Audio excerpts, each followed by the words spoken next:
గారి భారతదేశ ప్రధానిగా కాబోతాడు.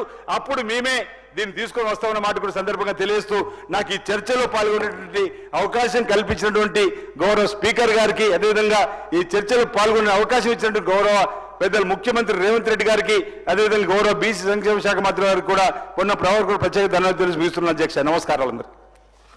శ్రీనివాస్ గారికి ధన్యవాదాలు. ఇప్పుడు బీఆర్ఎస్ పార్టీకి సంబంధించిన గంగుల కమలాకర్ గారిని మాట్లాడవలసిందిగా కోరుతున్నాను. అందులో భాగంగా ప్రధానంగా 2 బిల్స్ ఉన్నాయి. రెండింటినీ కలిపి సమన్వయం చేసుకుని మాట్లాడితే సమయం సేవ్ అవుతుంది, సబ్జెక్ట్ కూడా క్లారిటీ ఉంటుంది. అందులో ఒకటి reservation of seats in educational institutions and of appointments or posts in the services under the state bill 2025 ఒకటి, అంటే ఇది అపాయింట్మెంట్స్ రిజర్వేషన్ సంబంధించింది ఒకటి. రెండోది reservation of seats in rural and urban local bodies, అంటే చదువులకు సంబంధించి అలాగే లోకల్ బాడీస్ సంబంధించినటువంటి ఈ 2 వేర్వేరు బిల్లులు ఉన్నాయి. రెండింటినీ కలిపి మాట్లాడితే సౌలభ్యంగా ఉంటుందని కమలాకర్ గారిని దాన్ని దృష్టిలో పెట్టుకుని మాట్లాడవలసిందిగా కోరుతా ఉన్నాను. Thank you sir. Speaker sir, గౌరవ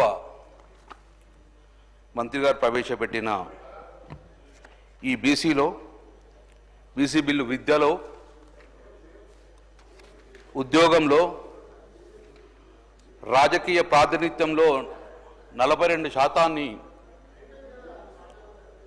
రిజర్వేషన్లు బీసీలకు ఇవ్వాలని చెప్పేసి ఈరోజు బిల్లు ప్రవేశపెట్టిన సమయంలో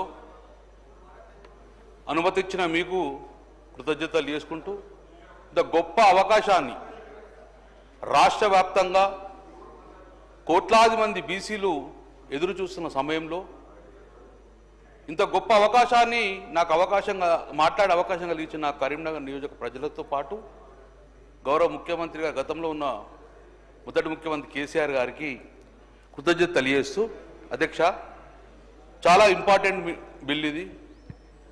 కాబట్టి గౌరవ ముఖ్యమంత్రి గారు కూడా బహుశా హౌస్ ప్రెమిసెస్లో ఉందని భావిస్తున్నాను.